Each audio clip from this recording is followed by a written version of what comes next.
Hello dear cancer. Cancer यानी कर्क राशि में सीरीज को रिप्लेस इन टैरो से। तो आज हम कैंसर यानी कर्क राशि के लिए 72 आवर्स करंट फीलिंग वाली जनरल लव रीडिंग करेंगे। ये रीडिंग जनरल है तो आप पर मैच हो भी सकती है, नहीं भी हो सकती। जिस पर जितनी मैच होती प्लीज आप एक्सेप्ट कर सकते हैं। और ये रीडिंग एक टाइमलेस रीडिंग होगी। जब भी आप इसके रीडिंग को देखेंगे तो उसके 72 आवर्स तक आप पर ये वैलिड हो सकती है। और अगर सनसाइन, मूनसाइन या नाम राशि जिससे चाहें देख सकते हैं। अगर पर्सनल रीडिंग चाहते हैं तो नीचे डिस्क्रिप्शन बॉक्स में डिटेल्स दी गई है, वहां जाकर चेक कीजिएगा। कोई भी कंफ्यूजन डाउट है तो व्हाट्सएप मैसेज के जरिए आप इसे क्लियर कर सकते हैं। तो इसमें सबसे पहले हम देखेंगे कैंसर जो आपके पर्सन है वो आपके लिए क्या सोच विचार रहे हैं। फिर देखेंगे आप उनके लिए क्या सोचते हैं, क्या वो आपके पर्सन अगले 72 आवर्स में क्या एक्शन लेंगे और इस रिश्ते की गाइडेंस क्या रहेगी। तो आइए देख लेते हैं कैंसर कि आपके पर्सन की आपके प्रति फीलिंग्स क्या है right now. 9 of swords, 2 of cups and 3 of swords. The bottom of the deck बता रहा है द मैजिशियन। तो कैंसर जो आपके पर्सन है वो इस रिश्ते को लेकर काफी सैड है, काफी उदास है, एंजाइटी और स्ट्रेस में है। रातों की नींद उनकी हराम हो चुकी है। फोबिया है उनको, मतलब उनको डर है, उनको भय है कि उनके फ्यूचर का क्या होगा। अगर ये रिश्ता खत्म हो गया, ये रिश्ता आगे नहीं बढ़ा तो क्या होगा क्या नहीं होगा, उसको लेकर वो काफी दुखी और परेशान है। वो फ्यूचर के बारे में सोच रहे हैं। उनको लग रहा है कि उनके पर्सन ने उनको हर्ट किया है, हर्टेड हुए हैं। उनको वो काफी दर्दनाक हादसे से गुजर रहे हैं। वो दुखी हैं, परेशान हैं। उनको बार बार लग रहा है कि जैसे उनकी छाती में किसी ने छुरा घोंपा है, वो उससे कम नहीं है। तो इसलिए वो काफी, लेकिन उनको ये भी महसूस हो रहा है कि अगर बजाय के एंजाइटी स्ट्रेस में रहने के, बजाय के चीज़ों को भारी भरकम बनाने के, अगर वो इसका हल ढूंढेंगे, सॉल्यूशन ढूंढेंगे तो इसका हल और सॉल्यूशन मिल सकता है। और जो सोर्स, जो जिस परेशानी से, जिस स्ट्रेस से वो गुजर रहे हैं, धीरे धीरे करके समय के साथ, वक्त के साथ कुछ दिनों में वो परेशानी हील हो सकती है।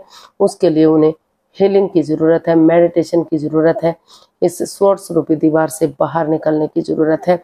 अगर वो एक दूसरे के लिए कॉम्प्रोमाइज़ करेंगे, अगर इसमें हिडन लव भी है या फिर कोई तीसरा पर्सन है इस दोनों के बीच में दरार डाल रहा है, तो अगर जो भी गिले शिकवे या जो भी प्रॉब्लम रही है, चाहे वो हिडन लव ही क्यों ना रहा हो, लेकिन दूसरे के प्रति अटैचमेंट क्यों ना रहा हो, लेकिन अगर एक दूसरे के लिए कॉम्प्रोमाइज़ करेंगे, ये एक्सेप्ट करेंगे कि आगे कोई गलती नहीं होगी, वो इस रिश्ते को आगे बढ़ाने के लिए तैयार है, तो यूनिवर्स की ब्लेसिंग्स के साथ ये रिश्ता आगे बढ़ सकता है। और अगर वो कमिटमेंट वगैरह देंगे, कैंसर हाँ, आपके पर्सन महसूस कर रहे हैं कि अगर आप कमिटमेंट वगैरह देंगे तो आप इसमें खरा उतरेंगे। जो भी आप कमिटमेंट देते हैं उस पर उसको पूरा भी करते हैं, तो इतना उनको विश्वास है। इसलिए वो महसूस कर रहे हैं कि इसमें एक दूसरे से माफ़ी मांगते हुए आगे बढ़ना चाहिए, एक दूसरे को माफ़ कर देना चाहिए। और जिस चीज़ के लिए इतने दिनों से मैनिफेस्टेशन हो रही है, मैनिफेस्ट कर रहे हैं, तो वो दिली तमन्ना उनकी पूरी हो सकती है। तो ऐसा उनको फील हो रहा है कि वो अगर इस रिश्ते में आगे बढ़ेंगे, इसका हल और सोल्यूशन निकालेंगे, तो ये रिश्ता फिर से आगे बढ़ सकता है। और एक दूसरे के साथ कोई माइंड गेम, कोई मैनिपुलेशन नहीं होना चाहिए, ताकि जो भी जिस चीज़ के लिए वो मैनिफेस्ट कर रहे हैं वो उनकी दिली तमन्ना पूरी हो सके। तो देख लेते हैं कैंसर आप अपने पर्सन के लिए क्या फील कर रहे हैं, आपकी फीलिंग्स क्या है राइट नाउ।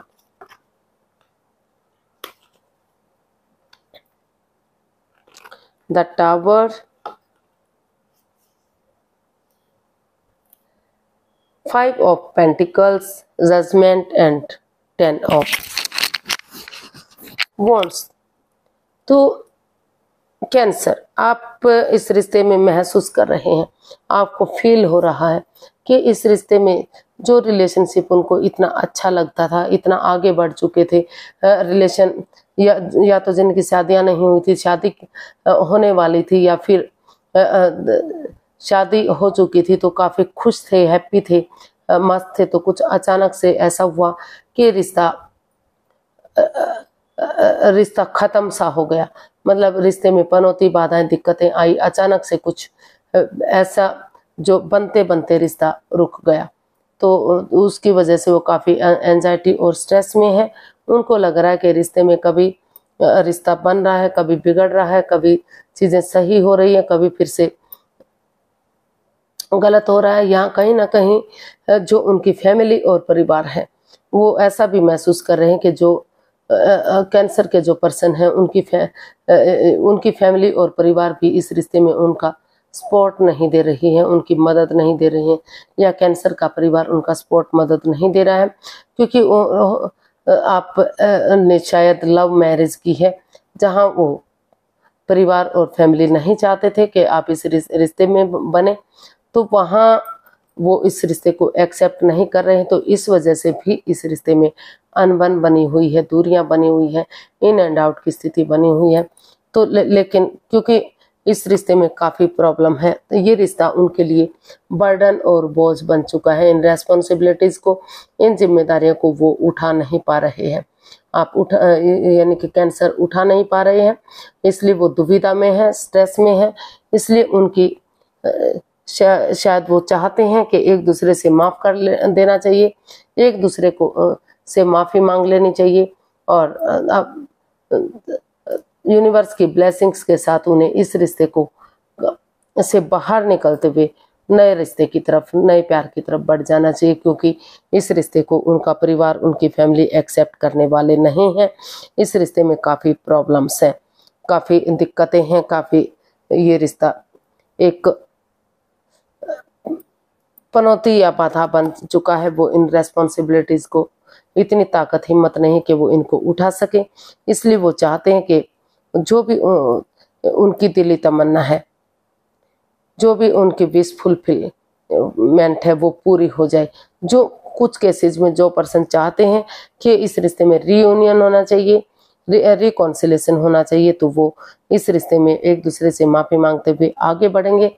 और जो पर्सन नहीं चाहते कि इस रिश्ते में आगे बढ़ा जाए, तो कहीं ना कहीं उनकी विश जो लंबे समय से मांग रहे थे, जो नहीं पूरी हो रही थी, तो वहाँ कहीं ना कहीं उनको इस रिश्ते से छुटकारा मिलता भी नज़र आ रहा है। यानी कि इसमें जो है डाइवोर्स होता भी दिखाई दे रहा है। डाइवोर्स भी हो सकता है, जैसा जो चाहते हैं उसके अकॉर्डिंग उन्हें इस रिश्ते में जो है उनका विश फुलफिल हो सकती है। तो ऐसा वो फील कर रहे हैं, ऐसा वो महसूस कर रहे हैं। तो कुछ केसेस में आगे बढ़ेंगे और कुछ केसेस में इस रिश्ते से डाइवोर्स लेने की कोशिश कर रहे हैं, क्योंकि इसमें उनका परिवार और फैमिली का भी सपोर्ट नहीं मिल रहा है। इन एंड आउट की स्थिति है, ऑन एंड ऑफ की स्थिति है। पैसे के लिए भी उन्हें काफ़ी तंग है। तो घर से उनको निकाला जा रहा है, तो इसलिए वो तंग आ चुके हैं। इसलिए वो चाहते हैं कि एक दूसरे से माफ़ी मांगते हुए उन्हें अपने अपने रास्ते चले जाना चाहिए। तो देख लेते हैं अगले 72 आवर्स में आपके पर्सन क्या एक्शन लेंगे। कैंसर,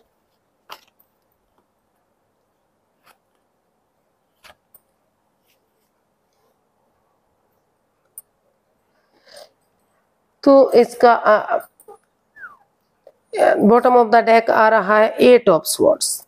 तो आप कैंसर के जो पर्सन है वो इतना एंजाइटी में है, इतना स्ट्रेस में है कि चाहकर भी इस एंजाइटी से, स्ट्रेस से, इस वाद विवाद से वो बाहर नहीं निकल पा रहे हैं। जितना वो कोशिश करते हैं इस रिश्ते को आगे बढ़ाने की, उतना ही कुछ ऐसा हो जाता है कि वो नहीं बढ़ पा रहे हैं। काफ़ी परेशानी और दुविधा ये रिश्ता उनके लिए बन चुका है। वो इस काफ़ी, तो इसलिए वो अभी फिलहाल के लिए कोई एक्शन नहीं लेना चाहते। यानी कि यही एक्शन लेना चाहते हैं कि वो फिलहाल के लिए इस रिश्ते से लेट गो करना चाहते हैं, इस रिश्ते से बाहर निकलना चाहते हैं। वो क्योंकि उनको लग रहा है कि अगर वो इस रिश्ते में रहे तो पनौती, बाधाएं, दिक्कतें बढ़ेंगी, एंजाइटी, स्ट्रेस बढ़ेगा। इसलिए वो उनको लग रहा है कि उन्हें या तो नए पर्सन की तरफ बढ़ जाना चाहिए, या फिर सही समय आने का, सही वक्त आने का वेट और इंतजार करना चाहिए। फिलहाल के लिए इस रिश्ते से निकलना ही उनके लिए सही हो सकता है, ताकि दोनों पक्ष एक दूसरे की इम्पोर्टेंस को समझ सकें और वो अभी इस रिश्ते अपने आप को थोड़ा सा रेस्ट देना चाहते हैं, आराम देना चाहते हैं, हीलिंग और मेडिटेशन करना चाहते हैं। कुछ चीज़ों को वो यूनिवर्स के भरोसे छोड़ना चाहते हैं कि जैसा भी होगा, जो भी होगा, यूनिवर्स ही जो करेंगे सही करेंगे। अगर वो आगे बढ़ाने के लिए एग्री हैं तो रिश्ता आगे बढ़ सकता है, और अगर वो नहीं चाहते कि रिश्ता आगे बढ़े तो इस रिश्ते को छोड़कर वो लाइफ में आगे बढ़ने की कोशिश कर सकते हैं।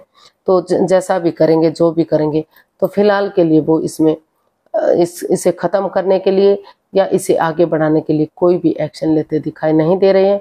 वो सिर्फ और सिर्फ इसमें वेट और इंतजार कर रहे हैं कि कब चीज़ें सही होंगी, कब क्या होगा।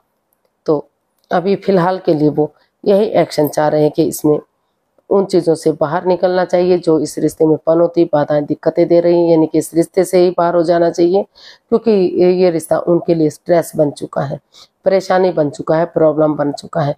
उनको लग रहा है कि अगर वो अपने आप में अकेले रहेंगे, अपने से बातें करेंगे, हीलिंग करेंगे, मेडिटेशन करेंगे, रेस्ट करेंगे, तो जो भी नेगेटिविटी है, जो भी प्रॉब्लम है, वो ख़त्म होंगी और समय के साथ, वक्त के साथ चीज़ें सही होंगी। तो तभी वो इस रिश्ते के बारे में सोच सकते हैं।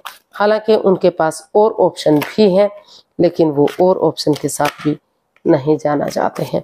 वो अभी इसमें वेट और इंतजार करेंगे चीज़ों के सही होने का, चीज़ों के आगे बढ़ने का, यानी कि रिश्ते के आगे बढ़ने का।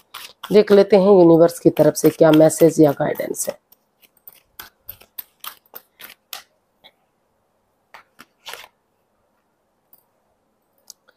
Page of wands, death and 9 of cups. तो बॉटम ऑफ द डेक बता रहा है 6 ऑफ कप्स।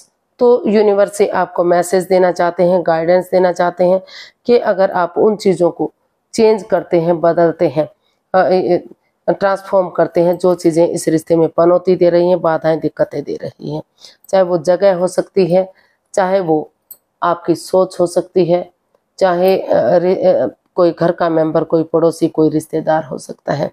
तो अगर उसको छोड़ते हुए, उसको ट्रांसफर करते हुए आगे बढ़ेंगे तो इस रिश्ते में फिर से एक नई बिगनिंग हो सकती है, एक उम्मीद देखी जा सकती है। अगर आप एक नए सवेरे के साथ, नई सोच के साथ, नई ताजगी के साथ एक दूसरे के साथ पुरानी चीज़ों को भुलाते हुए, ये एनर्जी नई हो सकती है, इमैच्योर हो सकती है, तो यंगर एनर्जी के साथ मिलकर अगर आगे बढ़ेंगे, एक बिगनिंग करेंगे, एक शुरुआत करेंगे, एक दूसरे के साथ गेट टुगेदर करेंगे, बातें करेंगे, पुरानी चीज़ों को भुलाते हुए फ्रेंड की तरह, दोस्त की तरह आगे बढ़ेंगे, तो और एक दूसरे के लिए कॉम्प्रोमाइज़ करेंगे, उन पुरानी हिस्ट्री को, पुरानी मेमोरीज को, पुराने क्षणों को याद करेंगे जो एक दूसरे के साथ उन्होंने बिताए हैं, जो अच्छे दिन एक दूसरे के साथ गुजारे हैं। तो फिर से जो है उनकी दिली तमन्ना पूरी हो सकती है, फिर से चीज़ें सही हो सकती हैं, फिर से इस रिश्ते में एक बिगनिंग, एक शुरुआत की जा सकती है। लेकिन इसमें कॉम्प्रोमाइज़ करना पड़ेगा, सहन करना पड़ेगा। जो भी ऑब्स्टिकल, जो भी बाधाएं हैं, जो भी दिक्कतें हैं, वो धीरे धीरे करके ख़त्म हो सकती हैं और उनको आपको हैंडल करना पड़ेगा। तो तभी चीज़ें सही होंगी, तभी चीज़ें आगे बढ़ेंगी। और सोच लीजिए कि आपको कैसे क्या करना है। तो आज के लिए इतना ही, फिर एक नई वीडियो के साथ मिलते हैं। अगर वीडियो सही लगती हैं, अच्छी लगती हैं तो लाइक, शेयर और सब्सक्राइब करें। कमेंट्स करना ना भूलें, इससे मोटिवेशन मिलता है, हेल्प मिलती है, वीडियो बनाने में मदद मिलती है। तो फिर नई वीडियो के साथ मिलते हैं। तब तक के लिए हैप्पी रहें, खुश रहें। नमस्ते, थैंक यू सो मच।